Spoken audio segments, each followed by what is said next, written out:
Welcome back, everyone. We're in the middle of the dessert, and we thought this was a good time to bring up our guest singer to perform the Star-Spangled Banner and God Bless America. So we're going to bring up Leah. Come on up, Leah.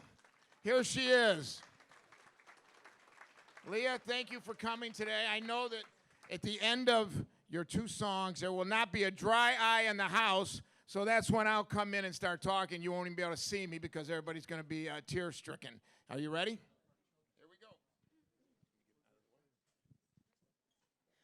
Oh, say, can you see by the dawn's early light what so proudly we hailed at the twilight's last gleaming, whose broad stripes and bright stars through the perilous fight o'er the ramparts we watched were so gallantly streaming, and the rocket's red glare, the bombs bursting in air, gave proof through the night that our flag was still there.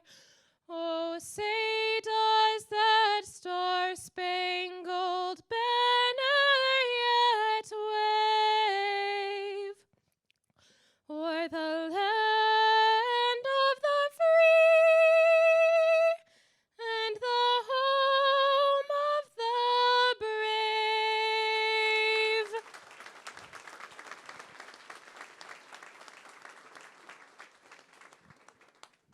One more. Where the storm clouds gather far across the sea, let us swear allegiance to a land that's free. Let us all be grateful for a land so fair as we raise our voices in a solemn prayer. God bless America, land that I love. Stand beside her and guide her through the night with a light from above.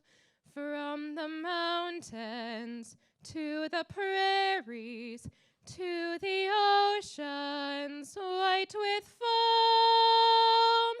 God bless America, my home, sweet home. God bless America, my home, sweet home. Great job. Let's hear it for Leah. That was brought down the house. Now I'm just going to say a few words in anticipation of the State of the Union. I was honored when I was asked to help and MC, I guess you call it MC, and introduce the greatest mayor we have in the state of Illinois, Mr. Jim Dodge. But let me say a few words about the community, because I think that's what's so important. And I want to lead it off. We have so many great organizations and businesses here in this village, and we try to we're as Chamber of Commerce, and being the president of the Chamber of Commerce, we like to make sure that we do what we're supposed to do, and that's advocate for all small, medium-sized, and large businesses, especially the small businesses, growing into medium, growing into large. We want to be part of that trip. But we recognize all the great organizations we have. And the first organization I just want to recognize, as we lead into Mr. Dodge's presentation, are the Orland Park Pioneers. I want them to stand up over there. Come on, guys, Crocus, and come on, and Susie. It's Orland Park Pioneers for 50 years. 50 years of pioneers. That organization has been here for 50 years. Even when I was on the board, which I still am on the board, and when I coached, I still didn't, it still kept going. It still kept going. And I think all those kids who have played for the Pioneers and the cheerleaders are better for it. Now, the other part that's near and dear to my heart as an organization, it makes this town, makes this village an even better place.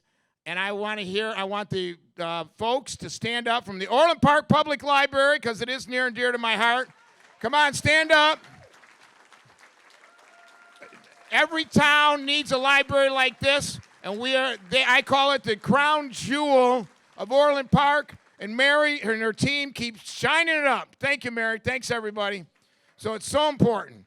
But now we want to talk, and also let's talk a little bit about OYA. Whose children haven't played in OYA starting out early on in their career?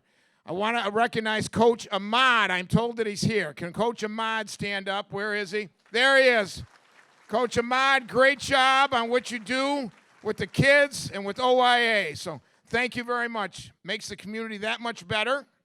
And I would be remiss if we didn't talk a little bit about some of the businesses. And we've got some very strong businesses here in town. We are, and near and dear to my heart, I'll talk second. The first one, though, I'll talk about, we are the furniture capital of the world. That just go to 153rd Street, and you can get everything you need from a hammock to a couch. And one of the biggest reasons for that is because we have Darwin Furniture. So let's stand up, Darwin. Everybody from Darwin over here. Will, do you recognize? We all recognize Will from TV. Yeah, now he's got a face for TV. I got a face for radio, but he has a face for TV. So we want to it's great when we recognize the businesses that really make the economic engine. The other economic engine that I'd like to talk a little bit about is 159th Street, near and dear to my heart. We have the best auto roll, so no one in this room should ever buy a vehicle from any dealer except on 159th Street. Isn't that right, Dave Shalaby? Yes, you do. I think I saw you sneaking out somewhere else, but we're going to bring you back. We're going to bring you back. Don't worry. And we also have the #1 cake store in the state. The #1 Nothing But Cakes. I don't think Bob Feldman's here, but let's hear it for Nothing But Cakes, #1 store in the town, and we love Bob. So I also want to talk just a little bit about no town can be stronger than the schools that they support. You need to have a strong school system. And so we have one of the strongest in the state with District 135 and District 230. Miss Linda Dodge, you want to stand up for us, please? She's part of the Chamber of Commerce, and she is running 135. She knows how important it is. And a whole table of 135 stand up over there. How did I not know that? There you go. Great job. Thanks for everything, because we're only going to be as strong as our school system, and that's what's so important. And to that part, on May 2nd, we have a civics bee coming up, and I don't know if anybody in here would be able to do as well as these junior high kids. We got 20 junior high children, or junior high kids, whatever we want to say. But they're going to really show that this country is indeed getting smarter, because they are going to now hopefully, and they won't be able to do anything with AI. We'll be sitting right in front of them when they do the civics bee. So May 2nd, over at where we're doing it, District 130, we're doing it OJ. Everybody loves. Who hasn't sat at a basketball game at OJ while your children were playing? So we'll be over there. Now you'll be at a civics bee. So the schools are very important. Last thing I want to bring up, it's our birthday. It's America 250. So do everything we can to celebrate that this year. And one of the first things we're doing is we're having a parade and Dave Shalaby, you're going to be in the parade. We're having a parade. The libraries, so you're sitting with the library's going to be in the parade. They're already signed up. Where's Erin? Erin, see it, folks? Erin right there. She's running the parade. So on the way out, make sure you register for the parade on May 23rd, Saturday, May 23rd. We're going to go through the streets of Orland Park. Joe Rizza Ford has 3 trucks in it, red, white, and blue. We're going to be in it. The chamber is going to be in it. We're going to have all kinds of people. I know Joey's Red Hot's already got his trucks in it. But we're going to have all kinds of stuff. And then at the end, at the parade, we have a big barbecue. So what says America more than a barbecue? Memorial Day weekend barbecue. So I'm going to get off here, because what says America more than the political system that we have, which is works. It always works somehow. And we finally, here at the chamber, we didn't have a great relationship with the village, but it all changed. It all changed when Mr. Dodge became mayor. So the walls came down. So let's hear it for Jim Dodge just for that. The walls came down. So we've been able to really participate and be a part of what it means to be a part of a town, a part of a village. And the last thing I'm going to say before I get off and Jim's taking over, because this is the week. This should be Spirit Week. We all know what's happening up in Indianapolis. And I know Duke got a little problem, and I hate to keep bringing up that shot. But, so, the Illini, and as you can see, I'm from Michigan, so I'm Michigan. But this, I think, is an Illini crowd. Okay, so do you want to get me off the stage? You're going to have to yell loud. On 3, I want to hear everybody, and I want them to hear it over on 159th Street at Joe Rizza Ford. We're going to yell, "Go Illini." It's going to get you guys in the spirit. Get you revved up for Jim's talk, because he's got an exciting talk coming up. Okay, on 3, I want to hear it. Go Illini. Amy, I want to hear you really scream it. Yes, you can project. I'm working on my projection. So, okay, on 3. 1, 2, 3. Go Illini! Yay! Go ahead. Jim, here you go. All right, thank you, Dan. The greatest showman on earth, or what? Well, hard part is following Dan. So if I'm not shouting loud enough, you got to tell me. Dan, thank you, because Dan, just a special note of gratitude for Dan. For as long as I've been involved in Orland Park politics, Dan's been a fixture and pillar of the community, gives a lot back to our community. So a deep debt of gratitude for Dan McMillan.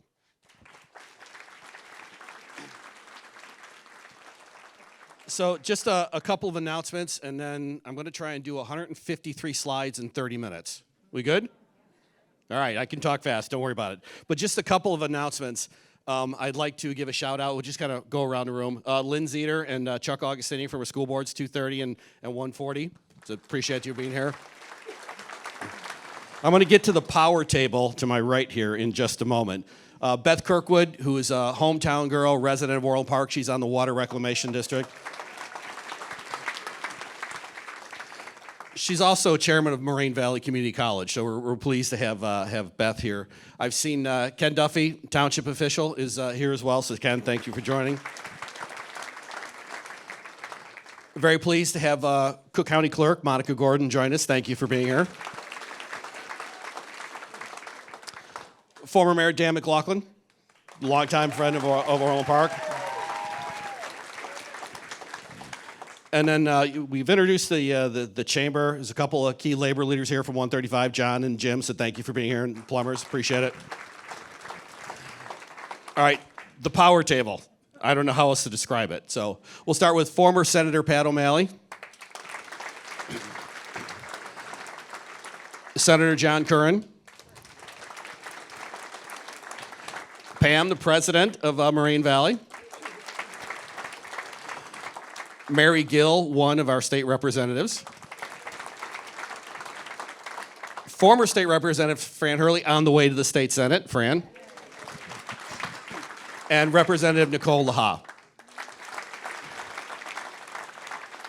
So with that, let's kind of dive in. And the way we built this, and staff has done an enormous amount of work to help. So debt of gratitude to them for helping on this one as well. Let me see if I can't get the presentation work. So pretty much all the board members. Bill Healy could not join today because yesterday he became a grandfather or had a new grandbaby born. So I think most of us would agree that that's an excused absence on a State of the Village address, so we'll take that. But Mike, Cindy, John, Dina, we got all the trustees. Would you guys mind standing up? So this is the full village board. Mary, Ryan. So appreciate the board, and we kind of broke it up across different tables because we wanted to make sure we're reaching as many people as possible. So not everybody agrees on everything. It would be great to kind of have that perspective. So I appreciate the support from the full board. Orland Park leadership team, George, if you and senior staff could stand up. So most of the staff is here. And the thing that I would call out is in an organization like Orland Park, the board sets policy and direction, but it's these folks and their team that actually make things work. They make things happen. So big debt of gratitude to you and the team for how things work as well as they do in Orland Park. So the way we set this up, and I'm going to move through this pretty quickly. It's my favorite topic, so I could theoretically talk about this for days, but I won't. Is to kind of set the frame for this discussion of kind of the history and challenges that we as a board see it in Orland Park. Just kind of a very quick tour of our history, kind of where we stand today, a little bit of by the numbers, what are the big projects, what are we doing, what are the challenges that myself and other mayors are facing with their boards, what we've done, quick review, and then what comes next. So we're going to move through this pretty quickly. So we've officially been a town for 134 years. But it actually goes back farther to like the early 1800s with the first settlers, the first farm. I think John Humphrey built his house in 1880 on the way to becoming the first mayor, and he was a sitting state senator at the time when he started it, all the way to 1938. And does that look like Orland, that 1938 picture? You can see LaGrange Road way off in the distance. We put in Irish Patriot because we figure most people in Orland Park at some point have either been to Patty B's or the Irish Patriot, just to kind of anchor the discussion. So we've obviously come a very long way as a town. And we like to describe it as it's a great suburb on the way towards much better status, we have great potential. I highlighted Ordinance 486, and back in the day, you could write in the ordinance number in hand. That's the ordinance that brought in a couple hundred acres that used to be a pig farm that eventually became Orland Square Mall. So the reason we wanted to share that is if you're running a town like Orland Park, you have to be cognizant of where you came from. And Orland Park has been on this retail glide path for a long time. And then on this next example, I thought, Ramsey, you'd appreciate this. You see Orland Crossing up there, that empty field? Well, that's now where Orland Crossing is, but you could see the mall and through time. And if you look at Orland Park on a map, you take out the grasslands, we'll claim credit for that. We're kind of a big upside down L. And I'm going to come back to that point in a minute in terms of how we're thinking about this town. So I think it's a tale of two cities. I'll steal that phrase. So it's our hometown, and we're very mindful as a board and a senior leadership team. This is where 60,000 people live, but it's also a pretty dominant retail center in Illinois, right? So if you look at our hometown, we're very proud of it. We're just under 58,000 people. There's 8,700 kids that go to 3 different school districts, 13 schools in our town. Most of that is D135, some of it's 146, some of it's 140. Obviously 230 covers the town. Just under 20,000 single-family homes and nearly 24,000 total unit. And we're very proud of this fact. I've been talking with Mayor McLaughlin over the years. We could say this a number of different ways. We've got 66 parks, with about 800 acres of parks in Orland Park. Now, by way of comparison, that's 4 times larger than the average in the entire United States. So we're very proud of the fact that over the years, many decades worth of work, we always made sure that developers came in and put in green space and open space for our residents. And it's kind of nice to have 26,000 acres of forest preserves within 5 miles of your town. Nice amenity. Top 8 retail location. George and I have gone back and forth on this one. If you were like 4th in Cook County after Chicago and Schaumburg and a few other towns, we're 8th in the state for total retail sales tax generation. 8th in the state of Illinois. 1,500 business licenses. You see 8th in retail. We're like 4th in Cook County. 3 in motor. Where's Dan? Dan, see that? We put that up there for you. Motor sales tax. And we've already introduced Darvin. You know that number 4 in the state in terms of furniture sales. And that was been a long time running with Darvin. So we're very pleased to have them in our town. But that's what we mean by there's where we live and enjoy in the connective tissue of a community, and then there's the town that we're growing in business.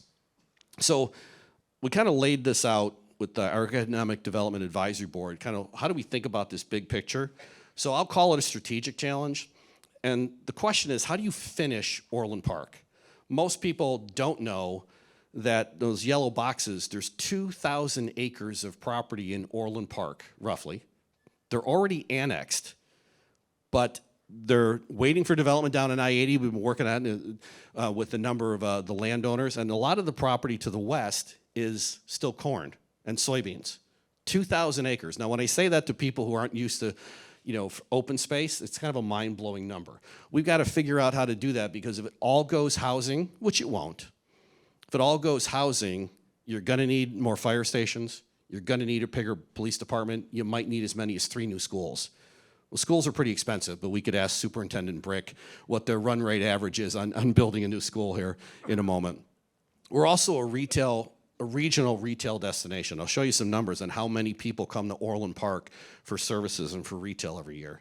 So from our chair, we've got a lot of potential if we think through the big picture issues. We're cognizant of where we stand right now, and then we thoughtfully get a lot of opinions from our residents and from the board members about where we could go. Number one tactical challenge. So I want to tell you this story. It came up recently in a number of the debates. These are Costco's. First one is in Oak Brook, second one's in Naperville, and the third one is in Orland Park. And to be blunt, the way Cook County taxes has a big impact on our development. So here's the numbers in terms of the total property taxes. That's a pretty big difference. And so there's a reason boards like Orland's and the other boards use any incentives that they can. For example, working with the county to pass incentives for industrial or other types of developments. That's a pretty big difference. That's a pretty big difference. So it's a number one challenge for us to think about. The number two tactical challenge is you have to be cognizant of what you have where you are. And so part of the issue, this is just the way it all came together. There's no fault here, it's just the way it came together. So here are the only 3 roads in Orland Park that really go north or south. Harlem, Grange, and Wolf. Now, how many of you grew up in the city? Western, California, Kedzie, Pulaski, Cicero, ad nauseum. So the road grid, the way it came together over the time, it puts a lot more pressure on those north-south roads. There's a reason we focused for so many years on improving LaGrange. It is a strategic regional road. We had to improve it for our own residents, we had to improve it for our business base, and we have to improve it for the other towns. The same thing goes for east-west. Now, obviously, there's more streets that go east-west. I'm not making that argument. But if you look at the ones that connect to anything, it's 143rd, it's 159th, and it's I-80. You really don't have 179th, you don't have 171st. So this puts pressure on our main roads. There's a reason traffic counts in LaGrange are 45,000 cars a day. It's a reality. Number 3 is we kind of have to do everything at a different scale than some of our not competitive towns, our sister cities, I should say. So we picked Orland Park, Oak Lawn, and Oak Park just by way of comparison. we're all about the same size from a population perspective.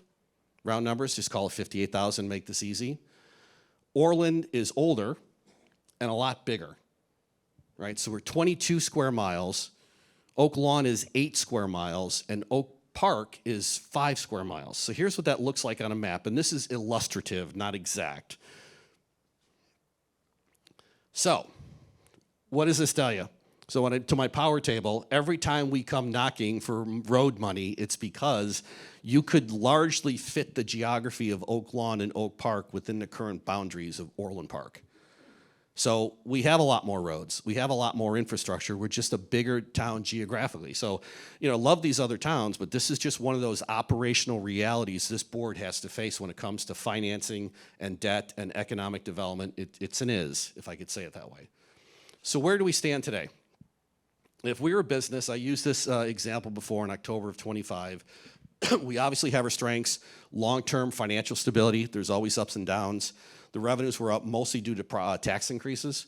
We had a strong new development pipeline, and I'm pretty pleased with the level of staff and seniority that we found. There were some turnovers that we were addressing.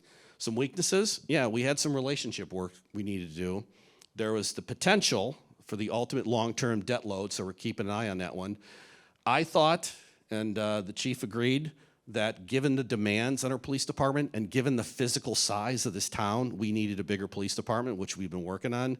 And then we need to address some long-term plans and assessment, which we're gonna do. The opportunities, rebuild those relationships.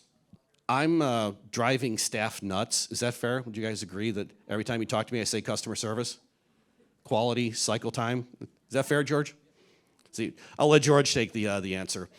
So we're obviously working on some of these big picture issues, and a key focus here is to rebuild that strategic plan, and I'm gonna use that as a thread as we go through. What do we wanna be, right? We pose that question. How do you finish a town with 2,000 acres and more growth potential intentionally? If we're a retail center now, how do we make sure that it's a dynamic town in a very dynamic key industry so we always stay healthy and we don't go into that decline? That's a number one focus, and that's what we're working on. So a number of you know that I was lucky enough to get into the Edgar Fellows program, and before he passed, he came to the class and he posed a simple question to everybody in the room who was in public service or in office. Why did you run? And of course, Jim Edgar had an answer. You just had to wait for him to deliver it to you, right? Was you're there to solve problems and you're there to help people. Now, there's plenty of room in the political system to have debates about what that means, but that's the focus. And he was known for his 3 C's. I'm looking at Nicole. She could probably help me recite them if we needed to, which is civility. That's just a simple way of doing business in terms of being in politics or public service. Compromise, I've never thought it was a dirty word because it presumes you're always right if you can't compromise. That's just not how life on planet Earth works. And then you've got compassion, which is why are you really there? How are you trying to help people? And one of the things we like to think about is what's the greatest good for the greatest number? We've never said that implies perfect. We've never said everybody's going to agree, but you really do have to level set to say what is the greatest good you could do for the greatest number. And then the other practical, tactical question is local officials. How much do you want your local government to do for you, and what are you willing to pay for it? Primarily in property taxes. That's the ongoing cycle. That's the ongoing debate that people ask, which is what do you want Orland Park to do and be? So I want to expand my power table. And when I came in, for a long time, you talk to a number of mayors around the state, and I'll tell you, well, did you call your state senator? Singular. Did you call your state rep? Singular. I am thrilled. We've got 9 state representatives and senators that we could talk to. So I really am pleased that we've got this as our representative team. Some of them are here today, so thank you guys for being here. And it's important because, you know, they all care. And we were down in Springfield recently where I had the pleasure of spending time with every single person on this, I call it the Orland Park Caucus, modeled after the Irish caucus meeting we had off-site in the Capitol. The Irish caucus, yeah, had an evening meeting. It was fun. But I met with Senator Jones, and he was kind enough to say, what are your capital needs? And without hesitation, I simply said, $3 billion. After the good senator stopped laughing, we got serious about the road projects that we're doing in Orland Park. But that's where we're trying to get to, and I appreciate we got representatives from Senator Hastings' here office. I appreciate the fact that we've got 9 folks of good intention that we could work with across the aisle. All right. So what about our financial position? So coming out of 25, the budget's balanced, right? Fund balances have been restored to about 40% of our operating expenses. We're still making big investments in infrastructure. That's a total dollar number. But the key focus point for the board coming out of 25 to set the stage for 26 was simple. We're going to enhance public safety. That was number 1. We're going to start aligning our resources with the community's desired service levels. That's the Chewy way of saying people in Orland Park as customers have pretty high service expectations. We hear it pretty quickly when there's something not right in a park or on a street, and we're going to keep trying to serve that. And the other thing we're doing, we're setting the stage for being much more analytical, much more data-driven, and taking advantage of technology as we go forward. So for everybody here who doesn't live in Orland Park, we do thank you for shopping in Orland Park. We really do appreciate this. So as you can tell by the size of that bar, sales tax is up just about what, 51%, Chris? 51% of our total revenue is sales tax alone. So the good news is we're retail dominant and we're healthy. If there's bad news to that, you have to work every day to keep your retail environment healthy in that industry. It's very dynamic. You could even say volatile. And so that's what we work on every day. The income tax here is our share of state income tax. So those top 3 bars are about 70% of our revenue. Here's what we're doing in the background. I asked staff after we finished the budget to go run some simulations. You guys remember when the Federal Reserve was doing what they called stress tests, where they were putting all of the banks through pressure testing their financials to make sure they had enough money? We're doing that on our own financials. Everybody here probably remembers the great financial crisis and what that did to the American economy. Everybody remembers COVID, when the world seemed to be going over a cliff. Well, we're running some simulations right now to say what happens to our finances and what do we do with our core services if we have something that deep. Not exact, nobody wants to relive those two, but we're trying to be very thoughtful and mindful of how we manage the budget. We mentioned we're a regional powerhouse. This entire blue area, that little white dot in the middle, I don't know if I can call it up on them, that's Orland Park. This is our trading area. So we've been using the data from, it's called Placer AI. It's basically mobility data off of everybody's cell phone. This is where we draw from to come to Orland Park every year, over the course of a year. So we're very mindful that the shopping experience in Orland Park needs to be safe. We're mindful you want to get people in and out of your town because there's a convenience and there's an ethos to trying to do this. So we lead the area, and we're going to keep doing that. Quick graph on the left shows you that it's been growing. We're very pleased with that. We're also quite strong. Most people know of Northwestern, and they know of UCMC, University of Chicago. I don't think people know that between those two, there's probably 800,000 visitors a year coming to those 2 facilities alone. And Silver Cross, they're building. So they just have one facility, not as big as the other. So Scott Baddock, who's one of our boards, he works for Silver Cross. So it's building. So Orland Park is known for medical and professional services. Quality of life, we mentioned all the staff that does this. We mentioned the size. 500 lane miles of road is a lot. 1,100, we'd love to be able to plow the sidewalks for everybody. Would that be a great service?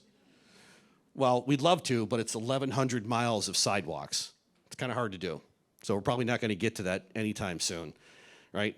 We have 22 million gallons of water storage, and we're constantly working on the security of that. But again, we're particularly proud, mentioned earlier, the parks. That ratio was deliberate. We've had consultants come through the village over time and say, you've got too many parks. Yes, we don't. Yes, we don't. Because it's a quality of life. I think for a while there you could say that no house is probably more than 3/4 of a mile from access to a public park. By design. Well, okay, that takes a while to kind of maintain that and improve that, and that's what we're doing. What we've done, quick synopsis over the years. So after the election, we kind of came in pretty quickly. We're working closely with the engineers, with Edwards Realty. We're trying to reconfigure just how we do that park in the TIF, where if we were thoughtful about the park design, and we're really looking forward to this park design when we get moving on this one, because that's where we're going to start doing Christmas markets. That's where we're going to start doing what I call proper Oktoberfests.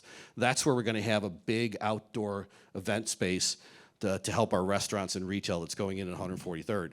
Well, we sat down with the engineers, we sat down with the developers, and we said, well, if we did this, not this, then we saved a lot of money. Makes perfect sense. Working with the engineers. Does everybody love roundabouts? Yeah, there you go. So the good news is those intersections tend to move pretty quickly.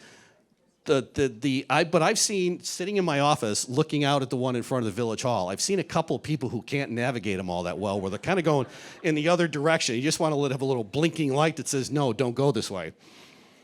We're putting one at 153rd and Ravinia, and the good news about these intersections is when you do have accidents, they're less severe because they tend to be glancing blows, not T-bones. So there's a good safety reason for doing these types of intersections, and so we're looking forward to getting that done. And we shifted the insurance. We joined a cooperative so that we could save a lot of money, roughly $7 million over a few years.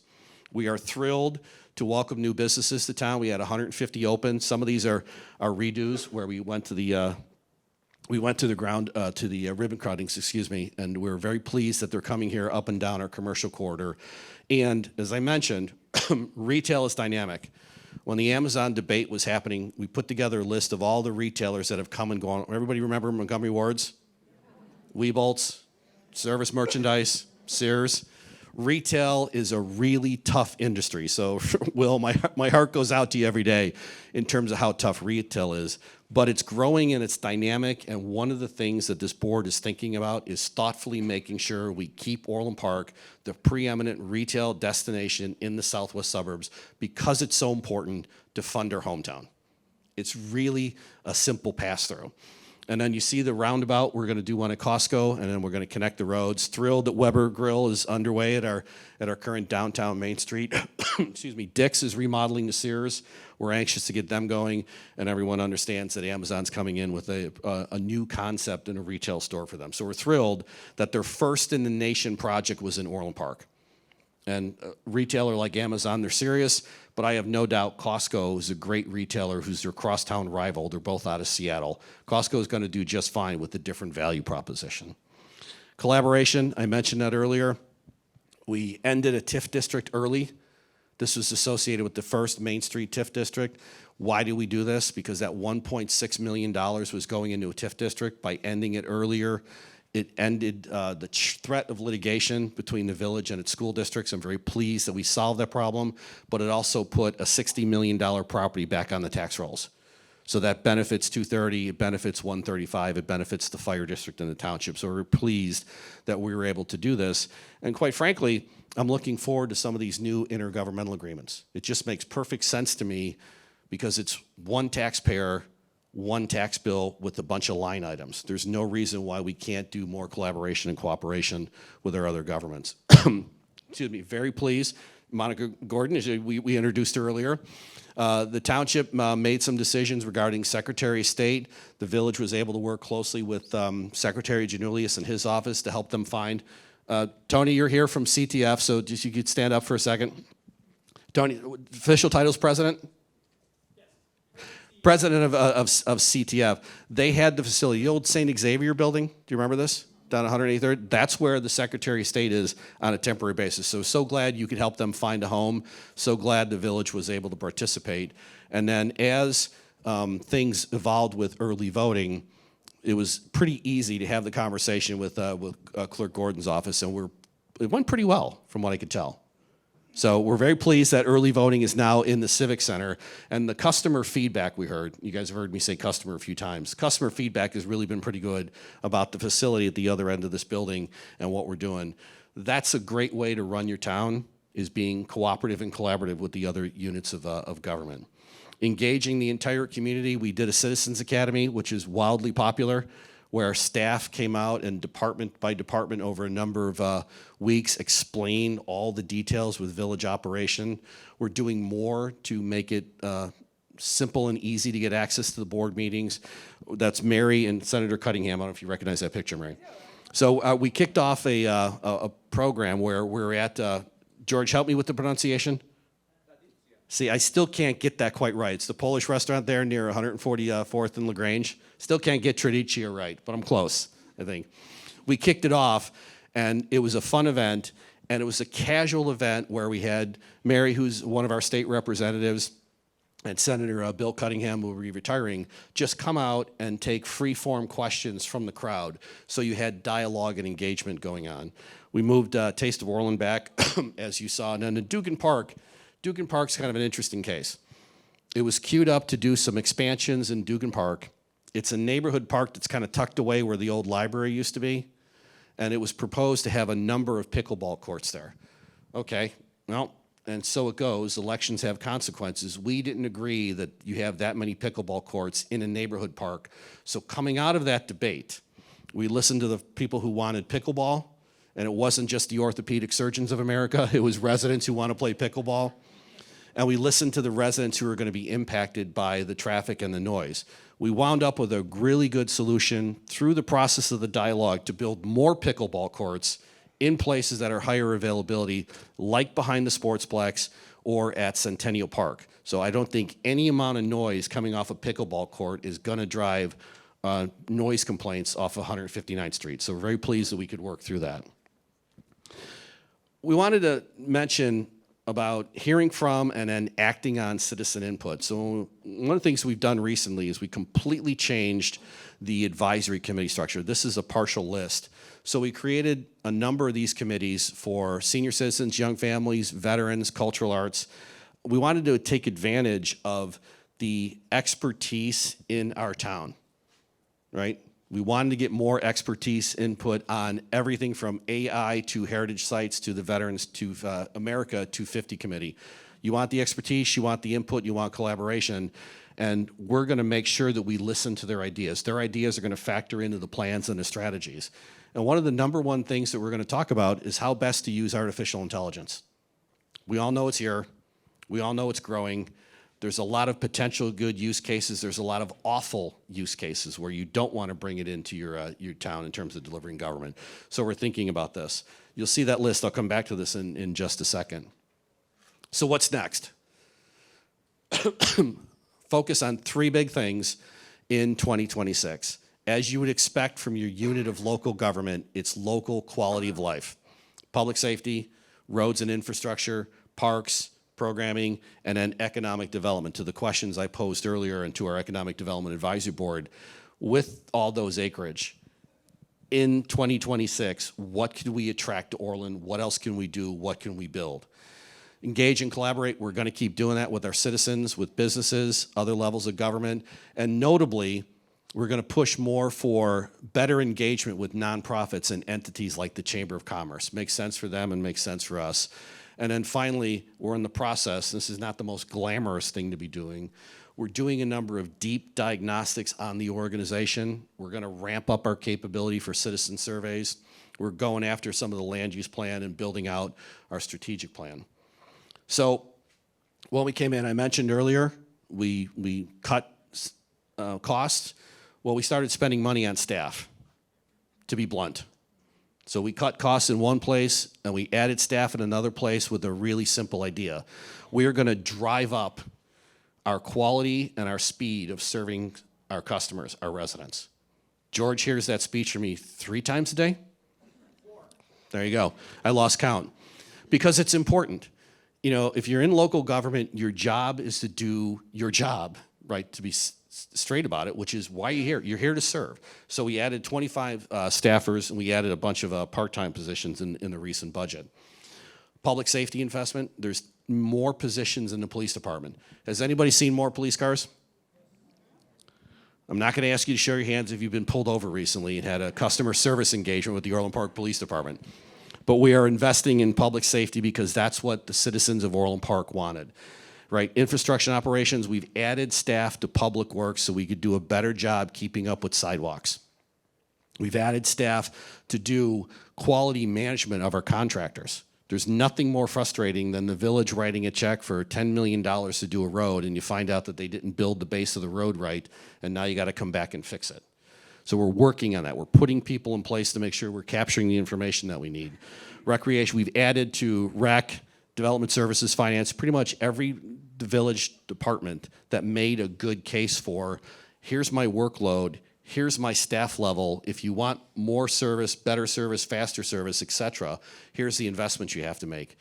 And we're taking a close look at the organization, because I said this to George, I spent 32 years in the village board, I spent 41 years in the private sector. I'm gonna import some of the ideas from the private sector into the village because that's how we serve.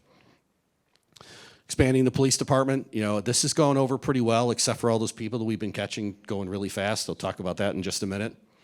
So you're seeing more police officers because the change with the 12-hour shifts, we made a substantive strategic investment in our police department to expand the police force. You now have more officers on the shift. We're hearing about better quality of life. Who wouldn't want to have an anticipatable weekend off instead of working 6 days in a row with 8-hour shifts, which is one of the things that was happening with the current police department. We also changed the policy so that now there's more pathways to leadership for our police officers. We really do want the best people. We're working hard on recruiting them. We want to give them a glide path to expanding their career and leaderships. Touch points and technologies, I think we're on the cutting edge. We were one of the first with the drone as the first responder. So we'll get some of that in the video that will show you that we can get a drone faster to a problem or an incident like a traffic accident faster than you can likely get a police officer. And so that helps us get eyes on, if you will, so we can increase our service and safety. Eric, you notice how I modified that picture? So before, when we were setting this up, I asked staff, can I have a picture of some of our police officers? And they showed one with Dunkin' Donuts. I said, really? Really? So the middle picture is Dunkin' Donuts. I tried to hide the label, but I was told, I was promptly corrected by the chief of police that they're not donuts, they're what, power rings? Who knew, all those years, who knew that a donut was actually a power ring? But we'll take it, we're going. So a number one concern we're hearing from residents are speeders and loud cars. Sound familiar? Look at the second graph. So, Chief, what's the definition of aggravated speeding? Anyone over 21?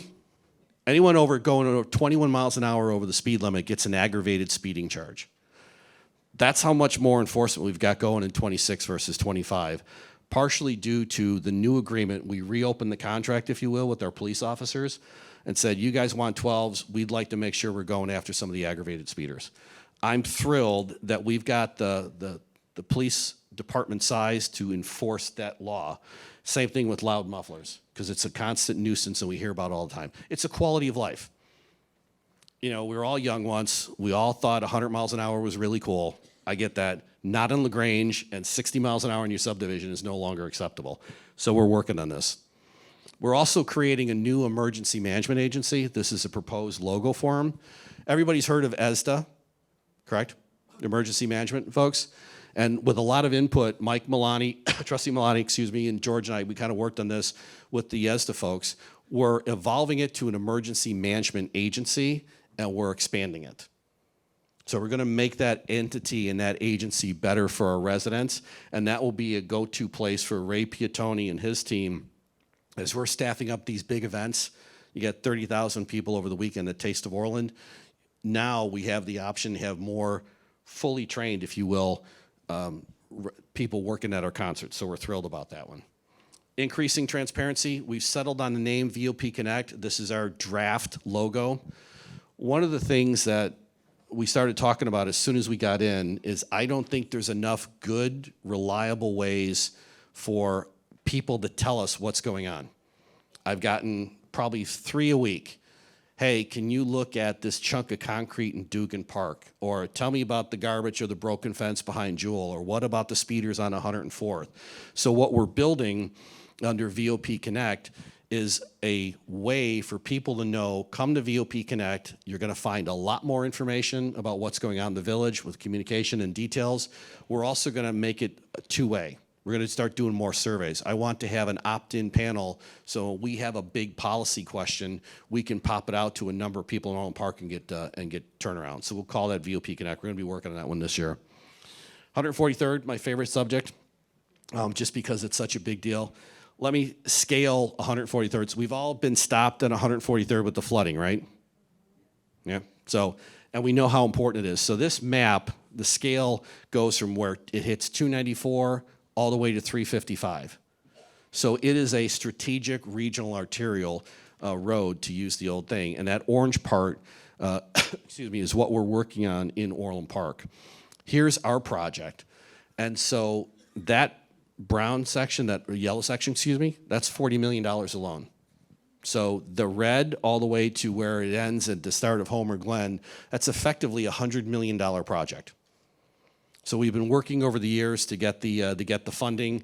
It's important for the state, it's important for the region, and it's obviously huge quality of life for Orland Park. And that red part there, that's the intersection of Southwest and 143rd to about West Avenue. That's going first. That's a $22 million intersection rebuild. But it'll fundamentally change traffic flow through Orland Park, and it's one of the reasons why we spend as much time as we do working with our state legislators positively to seek the funding. We're going to continue to invest in our park. That's kind of what we're doing in Dugan, to keep it a neighborhood park and expand some amenities. We're pleased that Schuschler Park is moving forward in terms of the phase 2 and inclusive playgrounds. And then the big picture, back to the big picture. We talked about this earlier. When we came in, we saw a number of things that were amenities for the town, but we needed to think through the business plan. So the question we're going to be posing in these feasibility study is it viable to do a performing arts center, for example, at 143rd Street in LaGrange as part of the TIF district? Open question. We're going to call in experts to help us think it through. Athletic fields. I'm terribly jealous of what New Lenox and Tinley Park have going in their facilities, because I would love for Orland Park to be more the center of the universe for some of these athletics. But we have to ask ourselves the question, more fields or better fields, and still be part of the tournament business, work in progress. These are pictures of the Riviera Club, right? So pretty soon, the village is interested in acquiring that. Well, what are we gonna do with it? We think that there's a big need on that side of town to bring a recreational asset, because, you know, with that size comes 25-minute travel distances. You come from my house all the way up to other parts of town, you could spend 20 minutes up and down the roads. And the long-term planning studies, we have Centennial Park West. Oops. All right, well, I'll keep going because we're pretty close to done. With Centennial Park West, we had the need to look at the business plan. Round numbers, that thing was going to lose about $1.8 million a year if we just kept doing what we were doing. That's $36 million over 20 years. That's an unacceptable business model for a municipality. So we're going to address what to do with Centennial Park West now that we have it. CPAC and Orland Park Health and Fitness, we're making substantive investments. What's the long-term business model, business plan for those amenities? And with the organizational assessment, it's not the funnest topic in the world, but we're going to think long and hard. Do we have the right people and the right number of people doing the right things, using the right technologies to make sure that we're going to get our jobs done well? And then I think these are really, really exciting projects, right? We're going to redo our land use plan and our sub-area plans. You guys want me to go into more detail? The reason we're doing this, all kidding aside, the reason we're doing this is, remember the controversy about the repo lot? Well, that repo lot was in Cook County, and that usage was allowed in Cook County, which is one of the reasons we went after the property to bring it into Orland Park, to bring it under our zoning. That kicked off the question with the planners, okay, we need to rethink about the entirety of our land use and development plan, and we have these sub-areas that we'd like to focus on. What is our plan for the old Orland Historic District? What are we doing at the gateway with the new developments and south of it on 143rd and LaGrange? What about the I-80 corridor? Given everything going on in development these days, can we rethink these? And Harlem Avenue, I've heard this put plainly by a number of people, that Harlem Avenue sometimes feels like the ignored side of Orland Park. Well, we're going to stop that. We're going to start working on these plans. And the strategic plan, I'm not going to spend any time on this one, it's all of this together. How do you afford what you want, given your resources and where you are from an economic development perspective? And the other one that's kind of exciting, and Ed Schuster, I'm going to call you out here. The last time the village updated the code book was in 1993. So I don't know if anybody recognizes the guy in the white shirt. That's Ed Schuster, one of our trustees. Remember this, Ed? We were having a mock board meeting with the Girl Scouts. Well, there you go. Ed and I got elected in the same year back in 1989. We have not comprehensively looked at all of our codes since 1993. We've not comprehensively looked at the entirety of the governing laws and rules in Orland Park since 1993. So we've got the lawyers working on this now. And part of it is, okay, how do you control new development? How do you update it with the laws? Given everything that goes on in Springfield, how do you make sure that your code book is reflective of Springfield? How do you send the right message to developers that we're easy to work with and we've got a plan? That's all the background work that we're going to be doing this year that staff is going to be focused on. And with that, I think we're ready.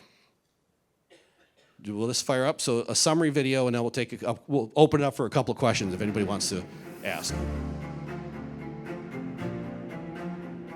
Today's a new day for Orland Park, and it's a very clear demarcation point in our history. The main budget theme this year is investment in public safety. Glad we could get this done and press forward and work things out with the village.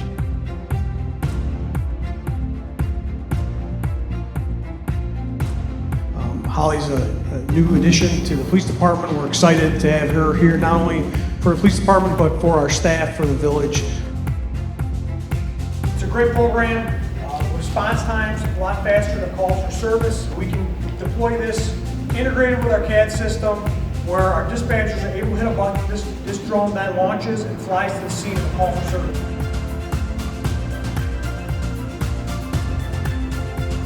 To a new program that we're piloting called Cruise Lights.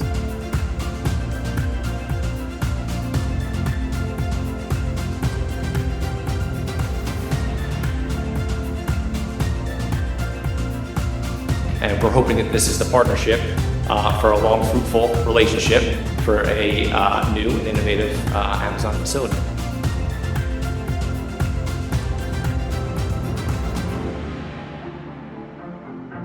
Anyone who loves Orland Park needs to get in the Citizens Academy, because you learn what goes on behind the scenes in our village, and the more you know, the better you can help them do what's right. So just to summarize what we're doing, this stops the repossessed auto lot and gives us considerable flexibility to solve the zoning issues on South Wolf Road. It was an amazing event filled with great food, fantastic music, and a great vibe all around. What really stood out for me was the feeling of community. Everyone loved being back at the Village Center. Hi, I'm Mayor Jim Dodge with this week's Board Meeting Brief. Now let's talk pickleball. We've listened to you, the residents, and have found a solution for pickleball I think everyone will be happy with. Our community also deserves to see mayors of communities working with the legislature. The honor too is to be with you guys, because you're such an engaged community. I can't express to you how appreciative I am, and Jim has been amazing in making sure to increase the voter convenience. So excited to help. That's literally what I want to do. I just want to say I'm fighting for Orland and all of my mayors, when it comes to fundings. That's really important that they have state legislators that are actually fighting for them. So you have a friend in Springfield too. It's really been great to work with Mayor Dodge. He's been very welcoming to us. We've talked over some ideas. We're really looking forward to a partnership. I do want to give a special thank you to the Village of Orland Park and Mayor Jim Dodge. For us, it was important to stay in Orland, and for the community it was important. This is what happens when government works to get things done. When residents, businesses, and local government work together, we build a stronger future for Orland Park.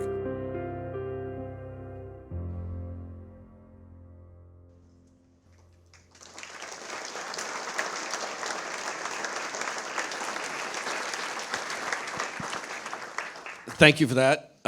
Anything that I'm up here talking about in Orland Park is a team win, right? There's a full board, there's executive staff, there's the residents, and there's, like I said, our representatives in Springfield. We are not an island, and we're going to try and make sure that we continue to do collaboration. So thank you on behalf of the people of Orland Park for being here, and that's the year in review, and happy to take any questions. So thank you again.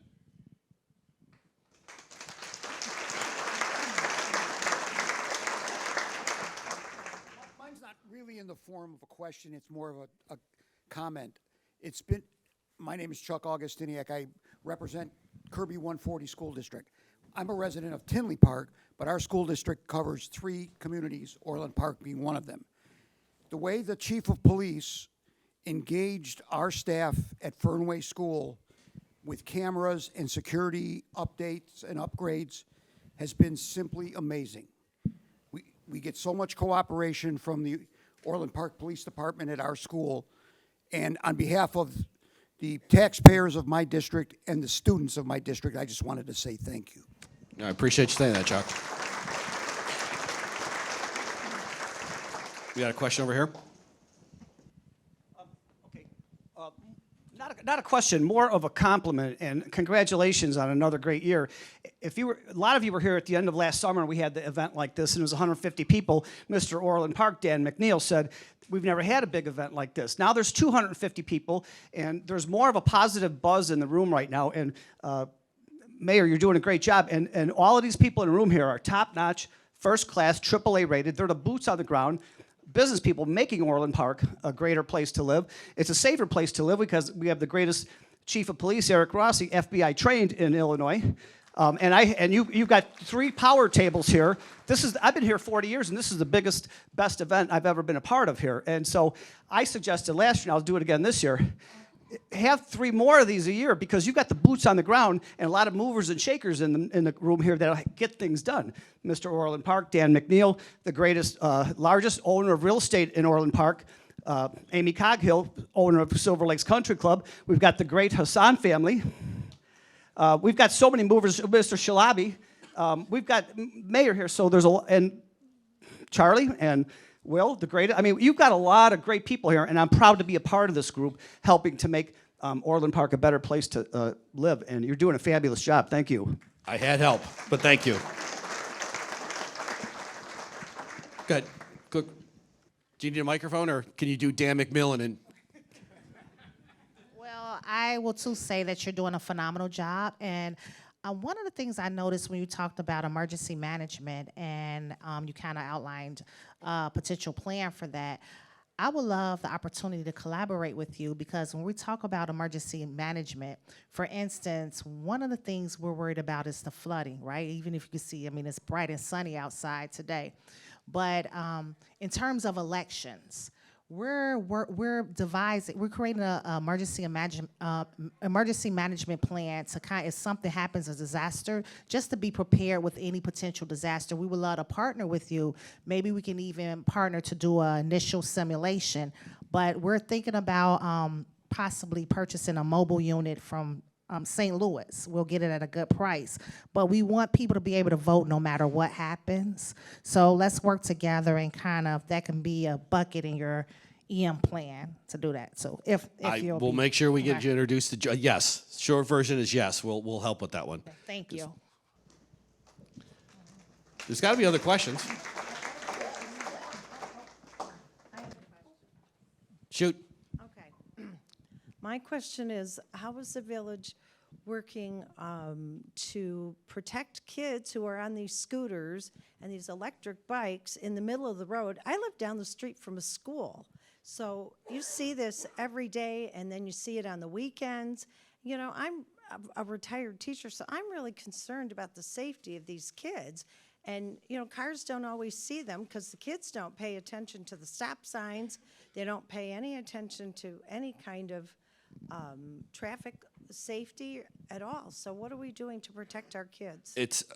They're technically illegal already in Orland Park. The chief and I, and we're lawyers, we've talked about this because there's many people in society these days that think that laws are suggestions, right? So that's something that we're working on. It's a hard problem because we can all remember what it was like to be kind of young, and if you could jump on something that'll get you there in 30 miles an hour, you're going to take it, right? So we all remember that. But you're right. They're small. They're really quick. The kids aren't trained. And if they're zipping in and out, I was telling the chief the other day, I was on Wheeler, and I was going 25. And I was going 25 to keep up with the kid on a scooter or an electric bike in front of me this was the side view. On the handle, and the other was looking down at his phone while I'm trailing him at 25 miles an hour. No helmet, just kind of meandering down Wheeler. So we know it's a problem. I don't know if there's any good solutions. So I don't know if Eric, if you have a comment on this one, or I see a couple of nods from our power table. So I don't know if Mary, if you. Yeah, this is a huge problem, not just in Orland Park, but I think every surrounding community out there. You know, we're trying to educate our schools to pass along to the kids, to pass along to parents. Because, you know, you used to see these kids, it's one kid on a scooter. Now you see 2 kids on a scooter. Now 3 kids on a scooter. These parents are allowing these kids to ride these scooters, and they're dangerous. So we're trying to get that out to the parents. We've had incidents here with kids. We get it. We understand your concern. We've also received phone calls when we try to get that information out to the public from some seniors that say, you know what, I have an electric bike, and you know, my husband or I use the electric bike to go to places around town. So we're dealing with both sides here. So we're trying to do the best we can. We understand it's a problem, and we're trying to constantly think of different ways to try to solve this. But it's going to be a tough road. Work in progress. But you know, back to the whole VOP Connect, one of the things that we're trying to make sure happens is that, and again, I've had this conversation with our staff, I see online that people say, hey, I just noticed an issue, and I've tried to call the village. and I didn't get a call back. That drives me nuts.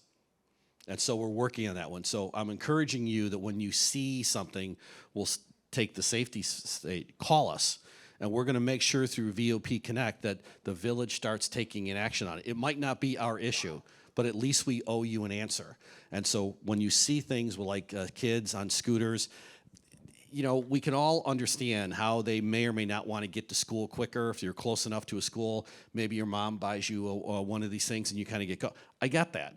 But they're also dangerous the way we're being used. And my fear is for all of us is that there's going to be a horrible tragedy, right? That's what I think we're all worried about. There's no perfect solution.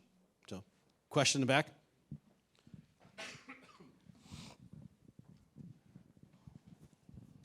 Thank you, Travis Harold, a resident. Appreciate it, Mayor. Great stuff. My question is kind of as it relates to the demographics of the community. I feel like, you know, Orland probably sits around 45, 46 median age. I'll defer to you, Mayor. But how has that been changing? And I guess as it relates to young people, you know, giving them community, maybe even attracting young professionals, how has that played a part in your strategic plan? Thank you. Thank you. You know, it does matter because there's plenty of folks where, hey, you know, used to live in Orland, but now I live in fill in the blank. And part of it is you get to a certain age, you don't want the 2-story, 4-bedroom. You want a ranch. You want a flat floor plan. And so one of the things that we're mindful of when we talk to developers all the time is, okay, well, have you thought about this type of housing product? I'll use that phrase, because then it'll open up other homes in other parts of Orland for younger families to move into. So we have that in the background as we think about how you do development in terms of the housing products that we're talking to our developers about, how we think about zoning. You know, there's some complexity in zoning, so when somebody's coming in with a parcel that's hard to develop and they've got to do stormwater detention, what housing to use. So that's one part of it. The second part of the answer is the reason we created the Young Families Advisory Board is for precisely that reason. I had a real estate agent years ago say to me, people don't move to Orland Park, sorry Eric, for a great police department or a great municipality. They move because of the schools. It's a #1 consideration for families. And it's one of the reasons why it's the #1 consideration to work well with our schools for that reason. Behind all that is the motivation for the Young Families Committee so that we have a group of people, young families, thinking about everything that the village is doing, zoning, recreation, et cetera. So we've got other inputs, other perspectives. So a town like Orland at this level of rate of our growth, yeah, things are going to change. Well, how do we do that thoughtfully? So that's work in progress. Thank you for that question. Jim, can I say something? Uh-oh. Does Dan need a microphone? I've lived in Orland Park for quite a while, and this is the most exciting time I've ever seen. And what we're doing with what you're doing, with all due... He's taking a microphone. It's like E.T. Little space. Anyway, with all respect to Mayor McLaughlin, did a great job when you're bringing it up. But this is right now, this is the most exciting time I've seen. We're doing 4 feasibility studies. Can you speak to, Jim? Can you speak to what we're doing with these feasibility studies, especially for the Performing Arts Center? I know Ed, you'd love to see that, and Trustee Lawler. But I think that would really help. We're talking about putting, you know, attracting families and attracting youth, something like that. And we're doing 3 other feasibility studies. Thank you, Dan. One of the things, I'm going to quote Trustee Lawler, where Orland Park, like a lot of towns, we do a lot for kids that are into sports. We don't do as much for the other half of the kids that are not so much into sports and are more into performing arts, et cetera. And so I like the idea of a performing arts center, but what feedback we're getting from our committees already is it probably just can't be a theater. It probably needs to be a multi-use building. Okay, that's useful input. So as we go down this road, as we look at our financials, as we look at the demand, as we look how it puts people into restaurants to support the downtown TIF, we're going to take all that into consideration to make sure that if we go do that, we do it really well because it could be unique in Orland Park. Right? It could really be unique in Orland Park so that more people come to Orland Park and less people say, well, I went to Oak Brook for dinner or I popped over to Burr Ridge for dinner. Well, I'd rather have those dollars stay in Orland Park. I'm quite selfish for our town. And so with all of that, it's going to feed into that broader strategic plan. Imperfect phrase, what do we want to be when we grow up, right? We're 134 years old as a town, but we still have a lot of room to grow, a lot of things we could do. So, Dan, it's we're going to make all those gears mesh. That's the goal in 26, to make the gears mesh and then have the long-term plan. Hey, hang on, Joe, just give me my microphone. It's just a real short question. What's happening to Centennial West this year? Are we going to have any kind of programs? Yeah, we are at Centennial. So the question was about Centennial Park West, and so I'm going to call on Ray because we were talking about when we could release. Is Ray here? Where'd Ray go? Oh, there he is. Ray, go ahead. So announce what we can on Centennial Park West for the concerts. We're going to have 3 free shows this summer. The first one will be on June 20th, and it'll be a lineup that includes a Foreigner tribute band, a Fleetwood Mac tribute band, and a Heart tribute band. On July 11th, we'll have a John Cougar Mellencamp tribute band, a Eric Clapton tribute band, and a Chicago tribute band. So that one is going to be on July 11th. And then on August 28th, we'll have a 70s disco band. It won't really be disco, but it's classified that way. A Bee Gees band and a band to be announced, so we can't announce that one yet. We'll also be doing 6 weeks of concerts out there starting on June 11th. So we'll be out there every Thursday on June 11th from 5 to 8 with concerts. So sure. So I know Jim from our Legion and our Veterans Commission. So we're going to be doing a number of things this year. We're not going for the big headline acts because that costs a lot of money. And so the reason we're doing what we're doing in the 26 is to continue to use the facility, right, in some way, shape, or form, really get a sense for the market demand and what kind of things people want, and then so we're going to call in some experts to say, how do we make this a better asset for the town and not cost so much money? So that's the work in progress. So, and I do want to give a shout out to Trustee Milani. Said earlier he might have to leave to get back to work, which I think everybody's probably itching to do. Mike is the one who came up with the idea to do the barbecue on Memorial Day. So we have long talked about how do you make something big on the America 250, how do you take advantage of natural events. We haven't done a parade. We've talked to the Lions Club. I see Kathy in the back. So we're trying to collaborate with all of those nonprofit groups that really make this a hometown and pull them into jointly sponsored municipal events. So we're really hoping that the Memorial Day parade, barbecue fest, that kind of thing kind of kicks off. And if it works, right, so I'm inviting everybody to be there, then we're going to keep doing it.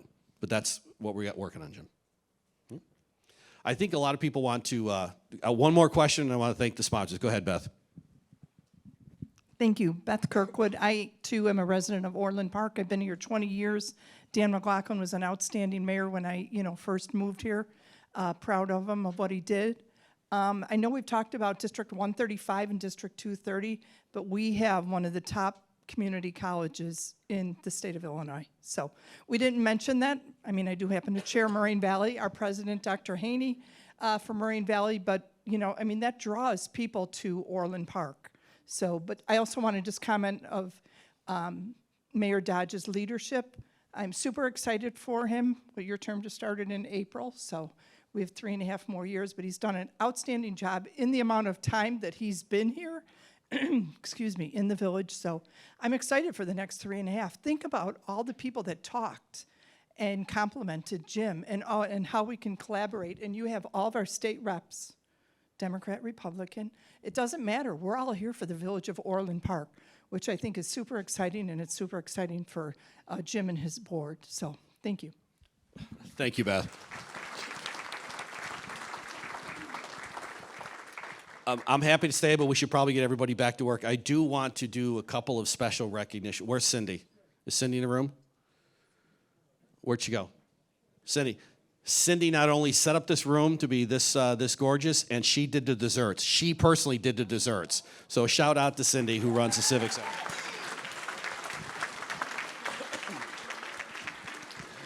Papa Joe's, right? Thank you to the Papa Joe staff for serving. Always a good thing. And then another plug for RZA Cars, right? Dan is a big sponsor. Appreciate it. There you go. Avidity Technologies, thank you for the sponsorship. Appreciate this. Ken, you're here from the township. Orland Township is also a sponsor, so we just get some recognition. Thank you for the township. And Orland Park Bank and Trust. With that. So, there you go. So again, we, and it's a we, sincerely appreciate everybody being here. I blasted through a lot of slides as quickly as I could. Hopefully it wasn't too quick or too boring. But thank you. And anything that you see, we're going to release this soon. We're releasing the budget and brief. If you have questions, if you have ideas, we're wide open to listen to them. So thank you again and enjoy the afternoon.